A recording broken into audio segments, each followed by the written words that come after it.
দর্শক, এই মুহূর্তে রাষ্ট্রীয় অতিথি ভবন পদ্মায় আছেন আমাদের বিশেষ প্রতিনিধি ইমরুল কায়েস। সরাসরি কথা বলছি তার সাথে। কায়েস, মার্কিন প্রতিনিধি দলের বৈঠকের বিস্তারিত জানাবেন। ধন্যবাদ কনক। আপনি ঠিকই বলেছেন যে আমরা এই মুহূর্তে কনক পদ্মায় আছি। মার্কিন প্রতিনিধি দল যারা রাষ্ট্রীয় অতিথি ভবন যমুনায় ছিল, মাননীয় প্রধান উপদেষ্টার সাথে তারা বৈঠক করেছেন এবং সেই বৈঠকটি শেষ হয়ে গেছে। শেষ হওয়ার পরে তারা এখন আবার পদ্মায় আসছেন। আমার ধারণা যে কয়েক সেকেন্ডের মধ্যেই তারা এই গেট দিয়ে ঢুকবেন। তো তারা যখন ঢুকবে তখন দেখাবো।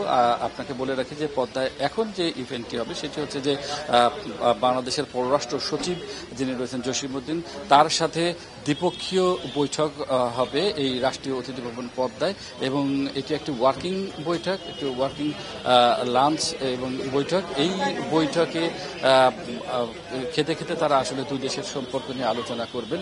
তো আপনাদেরকে আপনার মাধ্যমে দেখাচ্ছি যে এই মুহূর্তে যারা মার্কিন প্রতিনিধি দল তারা কিন্তু রাষ্ট্রীয় অতিথি ভবন পদ্মায় আবার আসা শুরু করেছেন এবং আমরা দেখাচ্ছি, দেখতে পাচ্ছেন যে তারা রাষ্ট্রীয় অতিথি ভবন পদ্মায় এখন আসছেন। মাননীয় পররাষ্ট্র সচিবের সাথে তারা বৈঠক করবেন।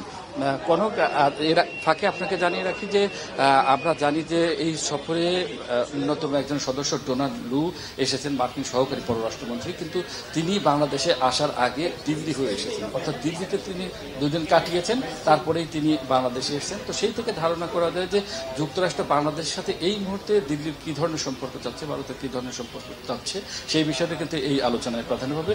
এছাড়া আর্থিক সহায়তা বাংলাদেশ সরকার যেটি এখন খুবই প্রয়োজন, সেই বিষয় নিয়ে একটি চুক্তি হয়েছে। যুক্তরাষ্ট্র নতুন করে $200 মিলিয়ন বাংলাদেশকে সহায়তা করবে। তো এরপরে আমাদের পররাষ্ট্র সচিব ব্রিফিং করবে। ব্রিফিংয়ে যদি নতুন কোনো তথ্য থাকে আপনার মাধ্যমে জানিয়ে দেব। ধন্যবাদ। কায়েস, আপনাকেও ধন্যবাদ।